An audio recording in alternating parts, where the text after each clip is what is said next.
क्या है? भक्ति को विनाश कर देता है 6 चीज, है ना? क्या क्या? षड्वीर भक्ति विनश्यति। एक है अत्याहार, बहुत ज्यादा खाना।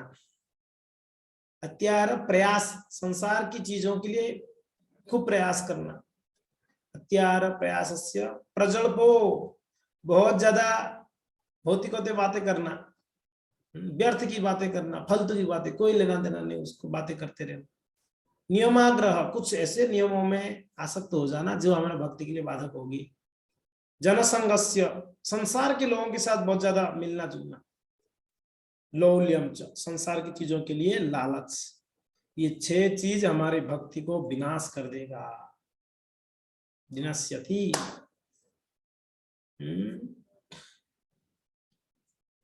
समझ रहे हैं? तो उसमें एक तो मन में शंका आएगा, ये नियमाग्रह क्या है? नियमाग्रह में बतला दूं, नियमाग्रह कुछ ऐसे नियम है, जैसे कि हम नियम बनाए। क्यों हाथ उठा रहे जी आप? नियमाग्रह, मान लीजिए हम शनिवार का व्रत कर रहे हैं, नियम है हमारा शनिवार का व्रत करना, शनिदेव का व्रत है, हाँ जी, ठीक है। और उसमें एकादशी जो है, रविवार को एकादशी आ रहा है, तो हम शनिवार की व्रत में इतना आसक्त हो गए इस नियम में, रविवार को एकादशी नहीं करेंगे। शनिवार नियम बनाया हूं जीवन में, मैंने बचपन से करते आ रहा हूं शनिवार की व्रत, तो वो व्रत के लिए मैं एकादशी को, तो ये एक प्रकार का बाधक है हमारा भक्ति में। समझ में आ रहा है? तो कुछ ऐसा नियमों में आसक्त हो जाना जिसके द्वारा हमारा भक्ति का विनाश हो जाएगी। ठीक है। सो श्रील प्रभुपाद जी क्या हमको समझाते हैं, उनकी वाणी से हम समझते हैं जी। ठीक है, अनुवाद पढ़ लेते हैं। जब कोई निम्नलिखित 6 क्रियाओं में अत्यधिक लिप्त हो जाता है तो उसकी भक्ति भी नष्ट हो जाती है। पहला, आवश्यकता से अधिक खाना या आवश्यकता से अधिक धन संग्रह करना, ये दोनों है, ध्यान रखना। अत्याहार में 2 चीज जाता है, या आवश्यकता से ज्यादा खाना भी है, आवश्यकता से ज्यादा धन भी संग्रह करना, ये भी एक प्रकार का अत्याहार है। खूब लाओ खूब लाओ, खाने पीने रहने के लिए सब हो गई है, कुछ संचय भी हुआ है, और चाहिए और चाहिए, इतना धन लाना इतना धन लाना, बस उसी में पड़ा रहना, अत्याहार इकट्ठा करने में, तो यह अत्याहार में जाता है। दूसरा, उन सांसारिक वस्तुओं के लिए अत्यधिक उद्यम करना जिनको प्राप्त करना अत्यंत कठिन है, अत्यंत, ठीक है। प्रयास, खूब प्रयास करना जो बड़ा मुश्किल है इस संसार में प्राप्त करना, वैसे चीजों के लिए प्रयास करना। तीसरा, सांसारिक विषयों के बारे में अनावश्यक बातें करना। चौथा, शास्त्रीय विधि विधानों का आध्यात्मिक उन्नति के लिए नहीं अपितु केवल नाम के लिए अभ्यास करना, और शास्त्रों के विधि विधानों को त्याग कर स्वतंत्रता पूर्वक या मनमाना कार्य करना। नियमाग्रह का अर्थ प्रभुपाद जी ने और स्पष्ट कर देते हैं यहाँ पर, क्या बोल रहे हैं? शास्त्र का जो विधि विधान है उसको आध्यात्मिक उन्नति के लिए नहीं करके सिर्फ नाम के लिए, दिखावटी के लिए करना, ये भी एक प्रकार का नियमाग्रह है जी। ठीक है जी। और क्या कहते हैं? और कहते हैं या शास्त्रों के विधि विधानों को त्याग कर स्वतंत्रता पूर्वक मनमाना कार्य करना। हमको अच्छा लगता है इसलिए हम कर रहे हैं, शास्त्र में क्या बताएगा उनसे कोई लेना देना, मुझे अच्छा लग रहा है ये करने, इसलिए मैं कर रहा हूं। मुझे दिन में सोना अच्छा लग रहा है, शास्त्र में भले मना किया कि मैं तो सोऊंगा 4 घंटे। कुछ ऐसे चीजें हैं जो शास्त्र में मना किया गया है मगर हम उसको नहीं मान रहे, हम अपने मनमाना कर रहे हैं। भक्ति मनमाना नहीं होता है जी, पहले समझ जाइए सभी लोग, भक्ति मनमाना नहीं होता है। भक्ति यानी जो शास्त्र में बताई गई ये करने के लिए वही भक्ति है, हम अपने मन से कोई भक्ति नहीं होता है। मैं ऐसा सोचता हूँ, जब तो मन में होना चाहिए जी, जब थोड़ी माला झोली पकड़ के रही हरे कृष्ण मन में चलता रहना चाहिए। कुछ लोग कहते हैं ना भक्ति मन में होता है, भक्ति दिखावटी वाला नहीं, मन में करता हूँ। उन लोग को बोलना चाहिए आप खाओ भी मन से, ठीक है जी, बात भी मन से ही करते रहना, ठीक है, सोना मन से, सब मन से करो, आज से होगा जी ना। भक्ति मनमाना नहीं होती है, भक्ति यानी जो गुरु साधु शास्त्र कहते हैं उसी हिसाब से करना ही भक्ति है, अपने मन मना ढंग से नहीं। कोई भी कार्य ले लीजिए भक्ति में, भोग लगाना, देखो जी भोग तो हम भाव से लगाते हैं, भगवान को। हाँ, झूठे बर्तन में भी हम खिला देते हैं। भाव, भगवान तो भाव का भूखे हैं जी। झूठे बर्तन से भी भोग लगाओ चलेगा, तुलसी नहीं भी डालोगे तो भी चलेगा। भगवान को भाव देखते हैं, भगवान को भाव चाहिए।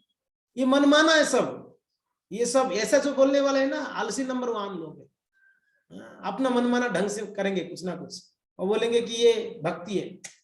भक्ति ऐसा नहीं होता है जी। भक्ति यानी शास्त्र में लिखा होना चाहिए, और वही चीज गुरु बोलते हैं, साधु बोलते हैं। साधु गुरु शास्त्र को आधार बनाकर जो करते हैं वो भक्ति है। अगर उसके विरुद्ध जा रहे हो वो भक्ति नहीं है, सिर्फ आपकी मेंटल स्पेकुलेशन है, दैट्स ऑल, और कुछ नहीं है। आपकी मनमाना है इसको कहा जाए। इसके लिए भक्ति करना है, अगर भक्ति में प्रगति करना है, सच्ची में भक्ति करना चाहते हो तो साधु गुरु शास्त्र के अनुसार करो, ठीक है। कुछ गलत आदत बन गया है अपना मनमाना ढंग से तो उसको छोड़ दो, कोई दिक्कत नहीं है। हमको भक्ति में प्रगति करना है जी। हमको अच्छा भी नहीं लगे तो भी छोड़ना पड़े हमको, ऐसा कुछ चीजें हैं हमको अच्छा नहीं लगे फिर भी हमको छोड़ना पड़ता है। हमको सुबह जल्दी उठना अच्छा नहीं लग रहा है, मगर साधु गुरु शास्त्र कह रहे हैं सुबह जल्दी उठ के जप करना, तो ठीक है, हमारा थोड़ा सा नींद को त्याग कर जल्दी उठ जाएंगे हम थोड़ा सा। तो जो हमारा पुराने आदत है, नहीं प्रभु जी मैं तो बचपन से ही मैं सुबह 9 बजे उठती हूँ या उठता हूँ, मेरा आदत हो चुका, भाई वो आदत को छोड़ो जी, वो शास्त्र में नहीं कहा गया है, ठीक है जी। तो उस बात को ध्यान रखना बहुत जरूरी है। और 5वां, ऐसे सांसारिक प्रवृत्ति वाले लोगों की संगति करना जो कृष्ण भावना में रुचि नहीं रखते हैं, ठीक है, भौतिकतावादियों का। और 6वां जो है सांसारिक उपलब्धि के लिए लालायित होना, ये 6 है, ठीक है जी। ओके, सो इतना समझ में आ गया सबको? कोई कंफ्यूजन है इस चीजों में? 6 चीज क्या क्या समझ में आ गया? 6 जो हमारे भक्ति के विनाशकारी है, भक्ति का विनाशकारी। ठीक है, तो हम अभी तात्पर्य, प्रभुपाद के तात्पर्य को समझते हैं, प्रभुपाद क्या कह रहे हैं।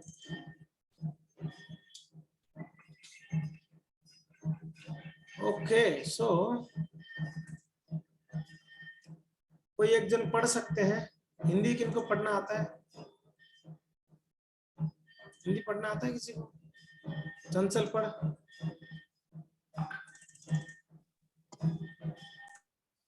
मनुष्य जीवन सदा जीवन तथा उच्च विचार के लिए है, चूंकि सारे बद्ध जीव श्री भगवान की तीसरी शक्ति के वश में है। अतएव यह भौतिक संसार इस तरह बनाया गया है कि जीव को कार्य करने के लिए बाध्य होना पड़े। श्री भगवान की 3 मूल शक्तियां हैं। पहली शक्ति अतरंगी शक्ति कहलाती है, दूसरी तटस्था शक्ति है और तीसरी बहिरंगा शक्ति है। सारे जीव तटस्था शक्ति के अंतर्गत है और वे अंतरंगी तथा बहिरंगी शक्तियों के मध्य स्थित तो होते नॉट हैं। अंतरंगी, वो वर्ड गलत मत पढ़ना, अंतरंगा और बहिरंगा, नॉट अंतरंगी और बहिरंगी, है ना, अंतरंगा और बहिरंगा ऐसे पढ़ो। अतरंगा तथा बहिरंगा शक्तियों के मध्य स्थित होते हैं। पूर्ण पुरुषोत्तम परमेश्वर के नित्य दास के रूप में अधीन होने के कारण जीवात्माओं अर्थात सूक्ष्म जीवों को या तो अतरंगा शक्ति के वश में या बहिरंगा शक्ति के वश में रहना होता है। जब वे अतरंगा शक्ति के वश में होते हैं तब वे अपनी प्रकृति वैधानिक सक्रियता प्रदर्शित करते हैं, अर्थात श्री भगवान की भक्तिमय सेवा में निरंतर व्यस्तता प्रदर्शित करते हैं। इसे श्रीमद् भगवत गीता के 1.13 में बताया गया है। महात्मानस्तु मां पार्थ देवीं पृथ्वीमाश्रिता है, भजन्ते नयन न मनसो ज्ञात्वा भूता अव्ययम। ओके जी, धन्यवाद। तो बहुत महत्वपूर्ण है, प्रभुपाद जी का तात्पर्य के प्रारंभ में बहुत महत्वपूर्ण बात बताए, मनुष्य की जीवन सादा जीवन होनी चाहिए जी, और उच्च विचार के लिए होना चाहिए मनुष्य का जीवन, ठीक है। यहाँ पर गधे कुत्ते के बारे में नहीं बोले, प्रभुपाद क्या बोल रहे हैं, मनुष्यों का जीवन, क्या हो, मनुष्यों का जीवन सादा जीवन हो और उच्च विचार के लिए हो। सादा जीवन यानी हमारा रहन सहन सिंपली होना चाहिए, सिंपलिसिटी, सिंपल होना चाहिए, बहुत तान झान नहीं रहन सहन, बहुत हाई क्लास का नहीं होना चाहिए, रहन सहन बड़ा सरल होनी चाहिए। खाने के लिए कुछ भोजन चाहिए बस, जितना जरूरत है उतना भोजन खाए, पहनने के लिए कपड़ा चाहिए, सरल कपड़ा, और रहने के लिए घर चाहिए, बस जो भी एक छत मिल जाए बस ना, बस चाहिए तो मुझे तो 4 BHK चाहिए जी एकदम, छोटा सा घर में हमारा काम नहीं चाहिए। कपड़ा में कम से कम एकदम फर्स्ट क्लास की जीन्स होना चाहिए ना, टी शर्ट होनी चाहिए, घड़ी होनी चाहिए, वो भी सोने का घड़ी होना चाहिए टाइटन का, और बिल्कुल चश्मा होनी चाहिए फर्स्ट क्लास ना, ये सारा तान झान, कोई लेना देना नहीं, फालतू का दिखावटी। आज का दुनिया पूरा दिखावटी के ऊपर चल रहा है, राजस्थान का कुछ ज्यादा ही है दिखावटी वाला, इतना ओ हो। एक विवाह में हमको बुलाए थे, बाप रे बाप, इतना दिखावटी, खूब करोड़ों रुपया खर्चा करे। अब बताओ, बेचारे शादी ही करना है, एक मंदिर में दोनों को बरमाला पहना के शादी भी कर सकते थे, वहां पर भोजन कराते थे 100 200 400 लोग को बुला के, वो भी हो सकता नहीं हो सकता? अरे बाबा रे बाबा, वहां ना जिसको जो पीना है, सॉफ्ट ड्रिंक ना, हार्ड ड्रिंक ना, ये ड्रिंक ना वो ड्रिंक, ड्रिंकों का तो एक लाइन ही लगा हुआ था, खाने के लिए ना इतना कुछ ना, ये वो, गाने बजाने वाले 4-5 ग्रुप ना, ओहो, कितना पैसा, लाखों की पैसा, करोड़ों की पैसा खपा देते हैं सिर्फ दिखावटी। हमारा स्टेटस है महाराज, हमारा स्टेटस है, स्टेटस मेंटेन करना। क्या स्टेटस है, हमारा औकात कितना है पता है? हमारा स्टेटस कुछ भी नहीं है जी, क्या स्टेटस है हमारा? भगवान सिर्फ ऐसे चुटकी बजाएंगे ना, हमारा प्राण शरीर से ऐसे निकल जाएगी, बस इतना ही औकात है हमारा, हमारा स्टेटस इतना ही रह जाएगी। कितना दिखावटी कर लो जिस जीवन में, भगवान बस ऐसे करे हमारा प्राण ऐसे चला जाए। कभी खाते खाते गले में अटक गया, प्राण चला जाता है, पता है, हो गया कल्याण। बस इतना तामझाम कर रहे थे, क्या हो गया? ये जीवन को इतना सरल बना दो, इतना सरल बना दो, कोई परिस्थिति में आप अपने आप को मैनेज कर लो, कहीं पर भी आपको डाल दिया जाए। जैसे लड़कियां होते हैं, इतना सरल जीवन जियो, आपके ससुराल में कैसा भी ससुराल आ जाए आपके सामने, आप वहां कंफर्टेबल हो जाओ। आजकल नहीं होती, 1-2 महीने में तलाक। क्यों होती है? इतना हाई स्टैंडर्ड में जीते हैं लड़कियां, जब विवाह करते तो वो मैनेज नहीं कर पाते ससुराल में। ससुराल में बाल मान लो बता दी, उनके पास मान लो 4-5 भैंसा है, भाई भैंस की गोबर उठाना है सुबह सुबह, भैंसों को स्नान कराना है ना, भैंसों को चराना हो गया, भैंस का सेवा मैं करूंगी। है, मैं आज तक हमारे घर में मेरे माँ एक काम करने नहीं देती थी, बोले माँ का गलती है, नहीं करने देती थी तो। अपना जीवन को सच में इतना सरल बना दो जी, सिर्फ माताओं के लिए नहीं, प्रभुओं के लिए भी। माँ, पता नहीं सबके जीवन में अच्छा पत्नी मिलेगी करके कोई भरोसा थोड़ी है। कोई अगर उल्टी वाली पत्नी मिल जाए, बदमाश वाली, तब तो क्या करोगे? तब इतना आप सिंपल सिटी में रहो ताकि पत्नी कितना भी तानझान करे तो आप मैनेज करो, ठीक है कोई बात नहीं, सब में मैनेजेबल होना चाहिए। तो क्या होगा जीवन में, अगर सरल रहे ना तो हम हर परिस्थिति में, साधु लोग, हम देखा है जी, हम देखा है, हमने अनुभव किया है, कई बार हमें ट्रेन में बिना टिकट का ऐसे सो के गए, हमें पता है, क्योंकि ना आदत था तो हमें कठिनाई नहीं हुई। अगर आदत फ्लाइट में होता है, ट्रेन में जाओ और वो भी नीचे बिना टिकट के, संभव ही नहीं हो पाता। आदत सा आपका जीवन को इतना सरल बना दो, कोई भी परिस्थिति में, पैदल जाना पड़े पैदल जाएंगे, साइकिल मिल जाए साइकिल में जाएंगे, स्कूटर मिला स्कूटर में जाए, अगर फ्लाइट मिले तो फ्लाइट में भी जाएंगे, भगवान जो अरेंज कर ले। मगर हर परिस्थिति में मैनेज कर पाओ अपने आप को। वो ही कर सकता है जो जीवन को सादा रखा है, सरल रखा है, अप्रोचेबल हो। इतना हाई स्टैंडर्ड मत बना दो अपने जीवन को कि लोग अप्रोच ही ना कर पाए। आपकी भाई आपको से बात करना डरेगा, आपकी माँ आपसे बात करने डरेगा, इतना हाई जीवन नहीं चाहिए आपने। सब लोग प्रेम से रहना है तो अपने आप को पूरा झुकाकर सिंपल जीवन जीनी है, तो कोई भी आपके साथ में घुल मिल सकता है जी, प्रेम से रह सकता है। और विचार इतना हाई रखो जी, इतना हाई रखो, हर परिस्थिति में हाई स्टैंडर्ड विचार हो, थर्ड क्लास के विचार है नहीं। और ये जीवन का मूलभूत हमारा जो है नियम बनना चाहिए, सादा जीवन। प्रभुपाद जी कई जगह में कई स्थान में कहते हैं इस बात को, सादा जीवन उच्च विचार। एक सभ्य व्यक्ति के लिए सादा विचार, सादा जीवन, उच्च विचार होना चाहिए। ठीक है जी।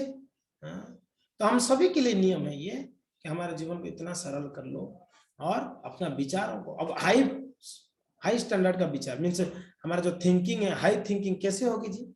हाई थिंकिंग के लिए हाई थिंकिंग वालों के साथ रहना पड़ेगा, हाई थिंकिंग के लोगों के साथ उठना बैठना करनी पड़ेगी, और हाई थिंकिंग चाहे तो शास्त्रों को अध्ययन करना पड़ेगा, नहीं तो हर चीजों में थर्ड क्लास का बुद्धि आएगी, ऐसा है वो ऐसा वो ऐसा। अगर अच्छे विचार चाहिए, उच्च विचार चाहिए, शास्त्रों को अध्ययन करिए, पहला उपाय है। दूसरा उपाय है साधु संतों की मीन्स सम्मेलन में रहना है, ज्यादातर कथा कीर्तन में ज्यादातर रहोगे। तो ये सब करने से क्या होगा जी? उच्च विचार होगी। ठीक है जी। तो प्रभुपाद जी पहले ही लाइन में बड़ा महत्वपूर्ण बात कहते हैं। आगे क्या कह रहे हैं? क्योंकि सारे बद्ध जीव भगवान की तीसरी शक्ति के बस में है, अतएव ये भौतिक संसार इस तरह बनाया गया है कि जीव को कार्य करने के लिए बाध्य होना पड़ता है। सही बात है, हमें बाध्यता से करते हैं हम लोग कार्य, बड़ा खुशी खुशी से थोड़ी कोई करता है, बड़ा बाध्य से करते हैं। बच्चों को पूछो, बड़ा मीन्स बहुत फोर्सफुली पढ़ाई कर रहे हैं, किसी को कोई रुचि नहीं है, खेलने कूदने के लिए तो खूब इंटरेस्ट है, पढ़ने की बात आए तो बड़ा बाध्यता से नहीं करना पड़ेगा भाई, क्या करे, बड़ा प्रेशर है।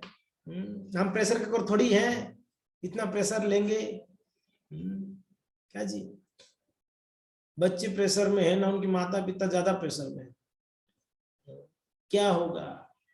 बेटा को ज्यादा टेंशन नहीं होता है एग्जाम में क्या होगा देता है, माता पिता का बड़ा टेंशन होगा, क्या उसका क्या हो जाएगा, क्या हो जाएगा? फेल हो जाएगा तो दोबारा एग्जाम दे देगा, और क्या हो जाएगा उसका? कोई हजम ही नहीं कर पाते माता पिता। तो जैसे कैसे बोल दिए, हाँ हमने पैसा खर्चा किया। अरे पैसा खर्चा किया तो क्या बंदूक लगा के बोलोगे तेरे को फर्स्ट नंबर लाना है? हद हो गया यार। पैसा खर्चा कर रहे हो इसका मतलब ये थोड़ी बच्चे को इतना प्रेशर में रख दो, बेचारे लोग डिप्रेशन में चले जाते हैं बच्चे, इतना क्या प्रेशर देना है? आप बच्चों को ये बोलो कि बेटा टेंशन मत लेना, जो होगा होगा, तू अच्छे से पढ़ाई कर, बस इतना बोलना। देखो आपका बेटा कैसे मार्क लाएगा, आपका बेटा उसको प्रेशर में डालोगे ना, तेरे को लाना ही पड़ेगा 95% गया। वो जीवन में अगर 95 ले भी आया ना तो भी इतना मीन्स डिप्रेशन में जाएगा, आप पूछो मत, बड़ा डिप्रेशन में रहेगा। जो फ्रीडम दे के जो काम होती है ना, प्रेशराइज में काम नहीं होगा, आप ध्यान रखना। फ्रीडम में जो काम कर पाओगा व्यक्ति, उसको प्रेशर करके उतना काम नहीं करा सकते हो जी। करेगा, दोबारा नहीं करेगा, एक बार कर लेगा चलो ठीक है, दोबारा नहीं।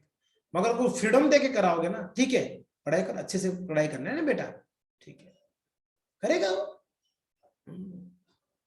और दूसरी बात है, अगर उसके कर्म फूटा हुआ है तो आप कितना भी उसको बोल दो, बेचारे को मार्क कम ही आना है, उसका भाग्य में ही नहीं तो क्या करोगे आप इतना प्रेशर करके उसका? बताओ। मान लो किसी का कर्म फूटा हुआ है, तो रिजल्ट तो हमारे हाथ में नहीं है। भगवान क्या बोले? कर्मणावाधिकारस्ते मा फलेषु कदाचन, कर्म करने तक का ही आपका अधिकार है, फल का मैं देता हूं फल जी, फल का कोई अधिकार नहीं है आपका, है ना? ये तो हम सब जानते हैं जी, ये तो बड़ा प्रसिद्ध श्लोक है, हम लोग डायलॉगबाजी भी करते हैं इसका। कर्मण्यवाधिकारस्तु, देखो भाई कर्म करो, भगवान ने बोला, फल का आशा मत करो, ये भी ध्यान रखना। बच्चा पढ़ाई लिखाई करने तक की उसका क्या है, उसके कंट्रोल में है, बाकी रिजल्ट क्या आएगा उसके हाथ में है नहीं आता। मान लो बच्चा 100 का 100 बढ़िया लिखा है, टीचर के साथ बैर हुआ होगा तो टीचर ने काट दिया, तब क्या करो? मान लो बच्चा 100 का 100 बढ़िया से लिखा है, 100 मार्क से 99 लाने वाला जैसे मार्क लिखा है, टीचर के साथ उसका झगड़ा टंटा हुआ होगा, टीचर उससे नाराज है, क्या करेगा टीचर? मान लो 10 मार्क काट दे, तब क्या करोगे? ये तो भाग्य फुटा ही हुआ है ना, और क्या है? तो किसी को प्रेशर करके कोई काम नहीं करा सकते हम लोग। प्रेम से उनको प्रेम दो, उनको फ्रीडम दो। और हाँ, ध्यान एक चीज रखना है बच्चों का कि कोई गलत संग में ना आ जाए, बस ये चीज को ध्यान रखना है हमेशा, ये कोई गलत संग में ना जाए, गलत काम ना करे। मोबाइल है तो ठीक है, ये बड़ा खतरनाक विषैला सर्प के साथ रह रहा है, तो ध्यान रखो सर्प को डसे ना है उस बच्चों को। मोबाइल एक सर्प जैसा ही है, तो ये ध्यान रखना है। दूसरा, कोई किसके साथ उठना बैठना कर रहा है ये लड़का, वो ध्यान रखना है। अगर सही लोगों के साथ में उठना बैठना है, अगर वो अपना मोबाइल को इत्यादि को सही से यूज कर रहा है, तब तो वो बचा रहेगा, तब तो कोई दिक्कत नहीं है, फर्स्ट क्लास। और आप इतना प्रेशर करोगे, वो प्रेशर कुकर में ज्यादा हवा ये होगा ना, एक दिन फटेगा, फिर एकदम होते पूरा माता पिता को एकदम झाड़ देता है, तुम्हारी वजह से मेरा जीवन खराब हो गया जी, आप लोगों ने मुझे इतना प्रेशर में रखा था जी, ऐसे होता है जी। तो इसके लिए हाँ, इस संसार में हमको अभी बाध्य होके करना पड़ रहा है जी चीजें। रूपा जी कह रहे बाध्य क्यों? क्योंकि ना माया, क्योंकि बद्ध जीव भगवान की तीसरी शक्ति में है, अतएव यह भौतिक संसार इस तरह बनाया गया है कि जीव को कार्य करने के लिए बाध्य होना पड़ता है। बाध्य होना पड़ता है, नहीं भी चाहे एक व्यक्ति, एक जीव, वो निर्जीव नहीं हो सकता है, वो जीव है, उसके अंदर प्राण है, मीन्स उसको कार्य करना है, उसको खाली नहीं बिठा, कोई एक ऐसे खाली बैठ नहीं सकता है। कितना समय बिठा सकते हो किसी को? नहीं बैठेगा, वो कुछ ना कुछ करेगा, खाली बैठेगा तो भी कुछ ना कुछ कीड़ा करता रहेगा, है कि नहीं? खाली नहीं बैठ सकता है, कुछ ना कुछ करेगा, बाध्य है उस कार्य करने के लिए। तीसरी शक्ति क्या क्या? तीसरी शक्ति क्लियर करते हैं। भगवान की तीन मूल शक्तियां हैं जी। क्या है? पहला शक्ति है अंतरंगा शक्ति, दूसरा शक्ति है तटस्था शक्ति, तीसरा शक्ति है बहिरंगा शक्ति। ये तीन शक्ति सबको याद होना चाहिए जी। भगवान की कितनी शक्तियां हैं? तो उत्तर है कि अनेकों शक्ति है, अनगिनत शक्ति है, असंख्य शक्ति है। उसमें मूल कितनी शक्ति है पूछा जाए तो कितना है जी? तीन शक्ति है। पहला है अंतरंगा शक्ति, दूसरा है तटस्था शक्ति, तीसरा है बहिरंगा शक्ति। अंतरंगा, बहिरंगा एंड तटस्था शक्ति। ठीक है जी। सारे जीव तटस्था शक्ति के अंतर्गत है, अंतरंगा बहिरंगा शक्ति की मध्य स्थित है। ठीक है, ये अंतरंगा शक्ति बहिरंगा शक्ति मैंने कब चर्चा किया था? आप मुझको बताया था कभी मैंने? अंतरंगा शक्ति राधा रानी है, बहिरंगा शक्ति दुर्गा देवी है, तटस्थ शक्ति में हम है। तट यानी तट समझ रहे हैं ना? समुद्र की तट ना, नदी की तट, उसको तट कहते हैं। तट यानी कभी तो हम उस तरफ, कभी इस तरफ, कभी खुशी कभी गम, इस तरफ उस तरफ, ऐसा ऐसा समझ में आ रहा है? कभी इस तरफ ना कभी उस तरफ। हाँ, इस संसार में तटस्थ, हम तट में है जी। कभी अंतरंगा शक्ति में जाते हैं, कभी इधर बहिरंगा शक्ति में आ जाते हैं। ठीक है।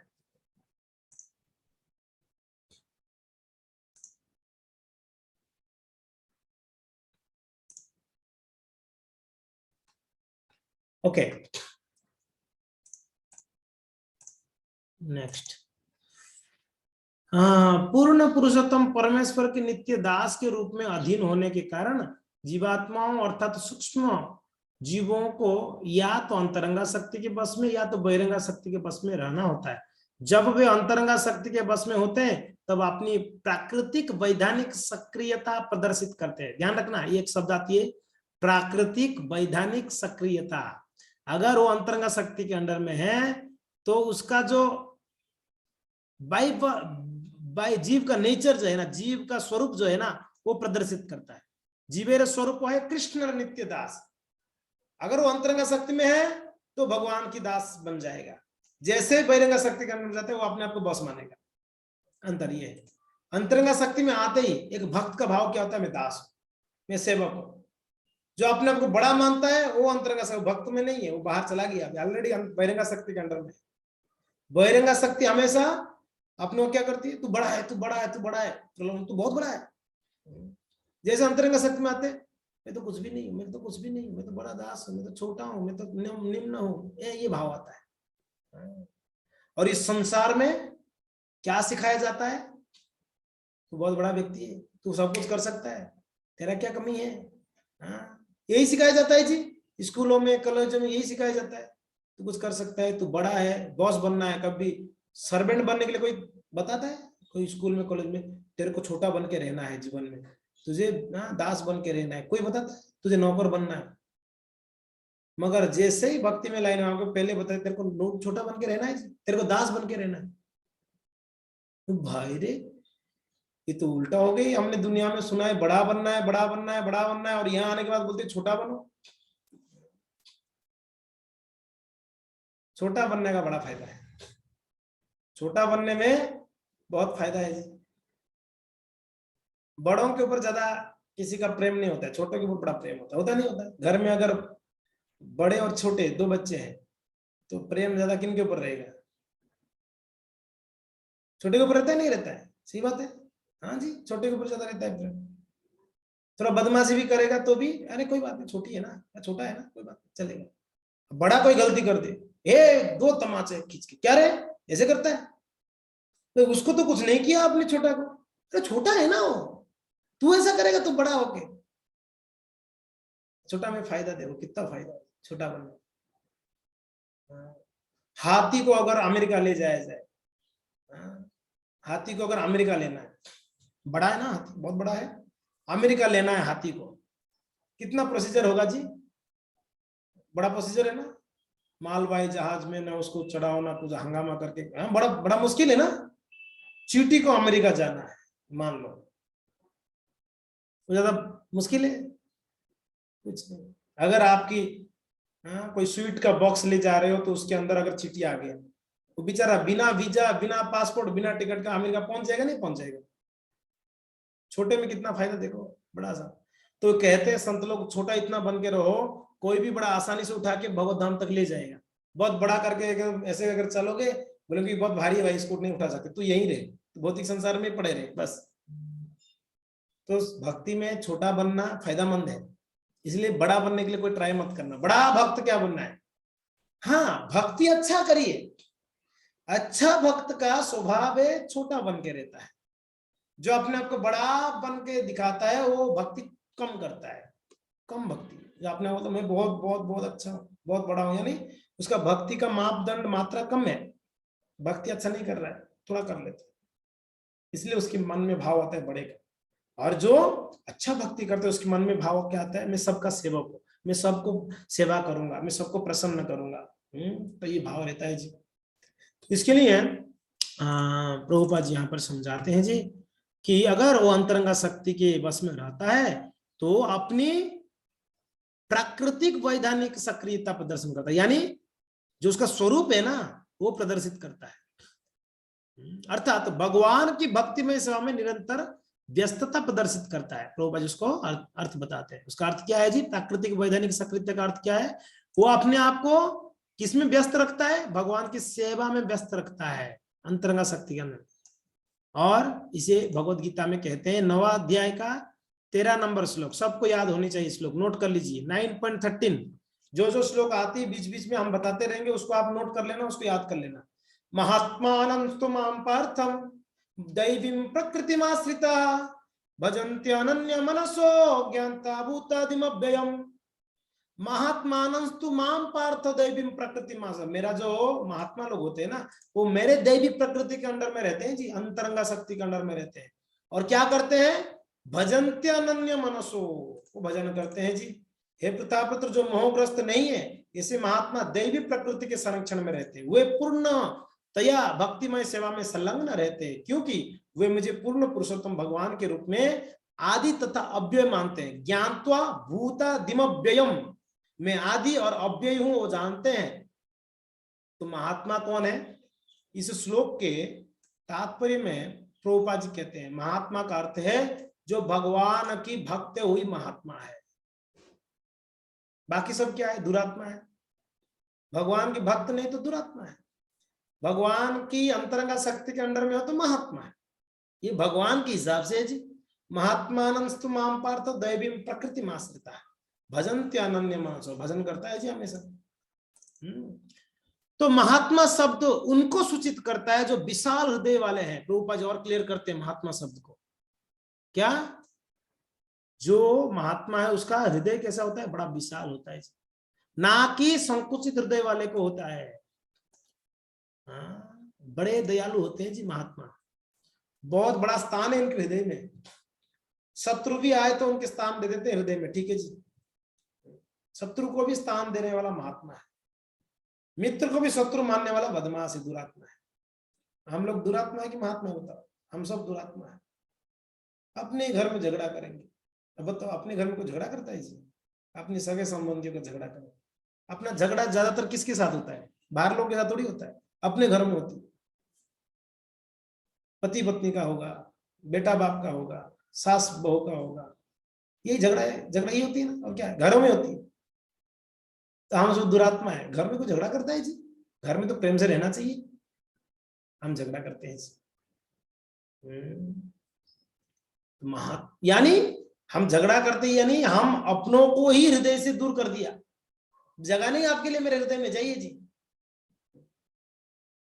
मगर महात्मा को अपने सभी अपने, उनका तो वसुधैव कुटुंबकम, महात्माओं के लिए वसुधैव कुटुंबकम, पूरा संसार में सभी उनके कुटुंब है जी, उनके आत्मीय हैं, सभी को प्रेम करता है। क्यों? कारण ये सबके हृदय में पंडिता समदर्शिना, सबके हृदय में भगवान को दिखता है। उनके हृदय में भी ठाकुर जी, इनके हृदय में भी ठाकुर जी, इनके हृदय में भी ठाकुर जी, सब तो एक परिवार के हो गए जी, तो सब अपने हैं जी, आत्मीय है। समझ में आ रहा है? भेदभाव नहीं करता है जी, तो महात्मा होते भेदभाव नहीं करते। तो हमें हमारा हृदय को विशाल करना है, तो उसके लिए हमें अच्छा भक्त बनना है, और अच्छा भक्त बनना है तो हमें साधु गुरु शास्त्र की वाक्यों के अनुसार चलनी है, तो हम एक अच्छा भक्त बन पाएंगे। फिर हमारा जो है भाव ऐसा विशाल हृदय का भाव हो जाएगा जी। हाँ, तो कहते हैं आगे क्या कह रहे, सदैव अपनी इंद्रियों की तृप्ति में लगे रहने वाले संकुचित हृदय वाले व्यक्ति कभी कभी अपने कार्यों का विस्तार इसलिए कर लेते हैं कि वे राष्ट्रवाद, मानवतावाद, परोपकारवाद जैसे किसी वाद के माध्यम से अन्यों की भलाई कर सके। ठीक है, कुछ लोग ऐसे दिखते हैं कि इसका भाई बड़ा हृदय है जी, हाँ बड़ा हृदय वाला है, ना ना ना ना, बड़ा हृदय वाला नहीं है, वो कर रहा है कुछ ना कुछ बाद में। क्या है? राष्ट्रवाद, एक अहंकार है, मैं हिंदुस्तानी हूँ, भारतीय हूँ। दूसरा है मानवतावाद, तीसरा है परोपकारवाद, परोपकार करना चाहिए जी, किसके लिए करना हो पता नहीं है, बस करना है जी।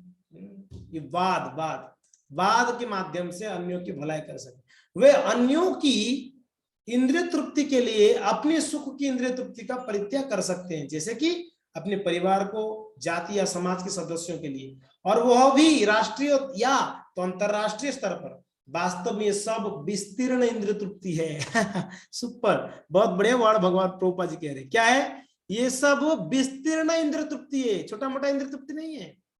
देश के लिए कर रहा है तो बहुत बड़ा इंद्रिय तृप्ति है उसका।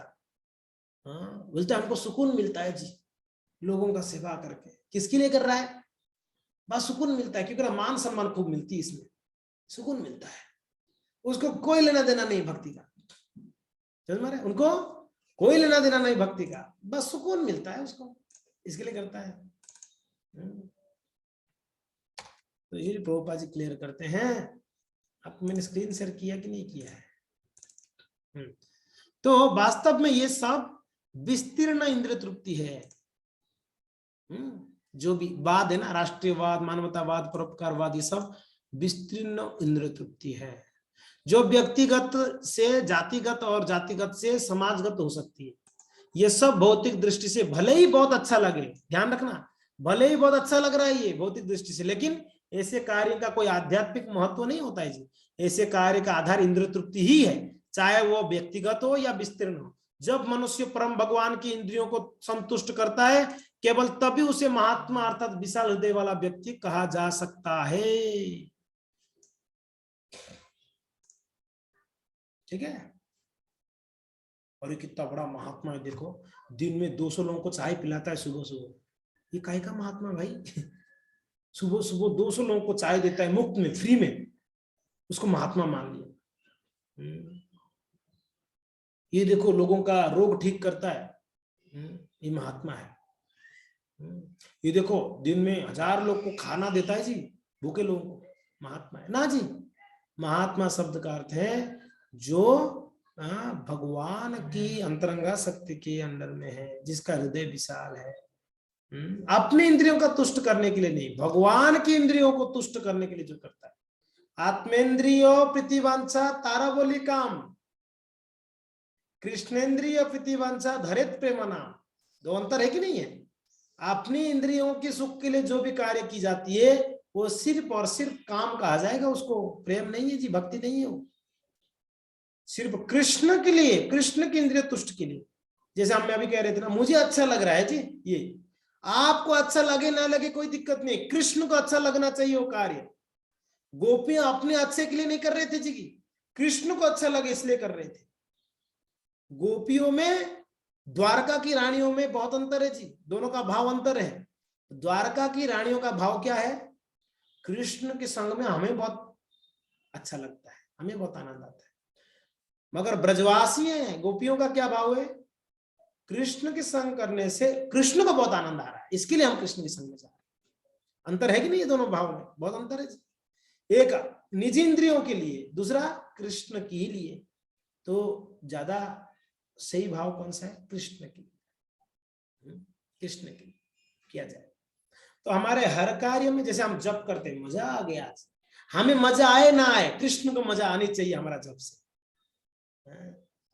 कभी कभी प्रसाद खाते हैं, वाह मजा आ गया आज प्रसाद खाने में, हमें भले प्रसाद में मजा ना हो, भगवान को भोग लगाने में भगवान को अच्छा लगना चाहिए। भोग हो, जैसे करेला, करेला खा के कोई बोलता है मजा आ गया करेला खा के, कोई नहीं बोलेगा। मगर कृष्ण को करेला पसंद है जी, भले हमें मजा नहीं आए तो क्या कृष्ण को मजा नहीं आया होगा? हमको पसंद है जी। तो अपनी मजा के लिए नहीं करना है, भक्ति का अर्थ है कृष्ण की मजा के लिए, कृष्ण को अच्छा लगे जी। तो इसलिए हमें बहुत ध्यान रखना है, मैं मेरे लिए कर रहा हूं, मेरी इंद्र तृप्ति हो रहा है कि कृष्ण की इंद्र तृप्ति हो रही है? क्या हो रही है मेरे भक्ति से? मैं जो कार्य कर रहा हूं इससे मुझे मजा आ रहा है कि कृष्ण को पसंद आ रहा है? अच्छा, तो आप बोलोगे कि प्रभु जी कृष्ण को कौन सा अच्छा लगता है, ये कैसे पता चले? अरे वही है, साधु गुरु शास्त्र जो बोलता है उसको करो, वही कृष्ण को अच्छा लगता है। शास्त्र में भगवान ने सब बता दिया है उनको क्या अच्छा लगता है, और वही चीज साधु गुरु बतलाते रहते हैं, बस उसको फॉलो करो, कृष्ण को अच्छा लगेगा जी। ठीक है जी। तो आगे ये सब समझ में आ गया ना? महात्मा शब्द समझ में आ गया ना? बढ़िया से, बहुत प्रभुपाद जी विस्तृत रूप से हमको समझा दिए महात्मा किसको कहते हैं। ठीक है जी, आज से महात्मा समझ में आ गया। सभी को महात्मा गांधी नहीं बोलना है, महात्मा नहीं बोलना, सॉरी, सभी को महात्मा नहीं बोलना, महात्मा है नहीं, साधु संत लोग महात्मा है। हाँ जी। Okay, so next paragraph, Bhagavad Gita से उद्धृत उपयुक्त श्लोक में दैवी प्रकृतिम शब्द पूर्ण पुरुषोत्तम भगवान की अंतरंगा शक्ति या आह्लादिनी शक्ति के नियंत्रण को बताते हैं। यह आह्लादिनी शक्ति श्रीमती राधा रानी के रूप में या उनके अंश लक्ष्मी के रूप में प्रकट होती है। जब व्यक्तिगत जीवात्मा अंतरंगा शक्ति के नियंत्रण में होते हैं तो उनका एकमात्र कार्य कृष्ण या विष्णु की तुष्टि होता है। यही महात्मा की स्थिति है। प्रभुपाद जी और क्लियर करते हैं महात्मा। यदि कोई महात्मा नहीं होता तो वो दुरात्मा, बस प्रभुपाद जी ने उसको भी क्लियर कर दिया, अगर महात्मा नहीं तो दुरात्मा है जी, या संकुचित हृदय वाला व्यक्ति होता है जी। ऐसे मानसिक रूप से पंगु दुरात्माओं को भगवान की बहिरंगा शक्ति महामाया के नियंत्रण में रखा जाता है। ऑप्शन दो ही है हमारे पास, या कृष्ण की अंतरंगा शक्ति में रहो, अगर नहीं रहना चाहते हो माया देवी अपने शरण में ले ली। नहीं, हम तो माया के शरण में नहीं जाएंगे, कृष्ण के शरण में नहीं जाएंगे, ये नहीं हो पाएगा। या तो कृष्ण के शरण में रहो, कृष्ण सूर्य सम, माया है अंधकार, जहां कृष्ण तहां नहीं माया अधिकार। कृष्ण के शरण ले रहे हो तब तो माया आपको कुछ नहीं बिगाड़ेगा। माया तो बोलेगा बहुत बढ़िया सही जगह पे है। अगर कृष्ण के भी शरण नहीं लेनी है, बहिरंगा शक्ति के शरण में नहीं जाना है, बहिरंगा शक्ति जबरदस्ती अपने शरण में ले ली। इसलिए प्रभुपाद जी ने प्रारंभ में बता दिए, हमको फोर्सफुली करना पड़ता है। और फोर्सफुली कौन कराता है? बहिरंगा शक्ति कराता है, फोर्सफुली करते हैं। तो कभी कभी कहते हैं ना, प्रभु जी नहीं चाहते हो भी मैं कर दिया वो काम, गलत काम। कौन कराता है? माया देवी। क्यों प्रभु जी माया देवी ऐसे क्यों कराती है? क्योंकि ना कृष्ण के शरण में नहीं जा रहे हो आप। कृष्ण के शरण में जाओ तो माया देवी पास हाथ जोड़ देगी, ठीक है बढ़िया है। कृष्ण के शरण में नहीं जाऊंगा, कुछ लोग कहते हैं ना मैं स्वतंत्र हूं, कोई स्वतंत्र नहीं है संसार में, मैं स्वतंत्र किसी के अंडर में नहीं रहूंगा। अरे मेरे प्रभु, आप अंडर में ऑलरेडी हो, किसके अंडर में रहने का क्या, ऑलरेडी अंडर में ही हो आप, ऑलरेडी अंडर में हो, माया देवी के अंडर में। इसलिए अगर कृष्ण के शरण लिया, माया के शरण में नहीं हो। कृष्ण के शरण में नहीं हो मीन्स आप पक्का माया के शरण में हो, पक्का 100%। अगर कृष्ण के शरण में नहीं तो आप माया के शरण में ही हो। दिन में जितना समय कृष्ण भावनामृत रहते हैं उतना समय हम माया से बचे रहते हैं, बाकी समय हम माया में रहते हैं। समझ में आ रहा है क्या बोला हमने? दिन में जितना समय कृष्ण भावनामृत के कार्य कर रहे हैं, जप कर रहे हैं ना, अध्ययन कर रहे हैं, क्लास सुन रहे हैं, ये जो कर रहे हैं, कीर्तन कर रहे हैं, ये समय हम कृष्ण के शरण में है। इसके अलावा बाकी समय किसकी शरण में है? माया की कवल में। यानी हम 100% कृष्ण की शरण में नहीं है।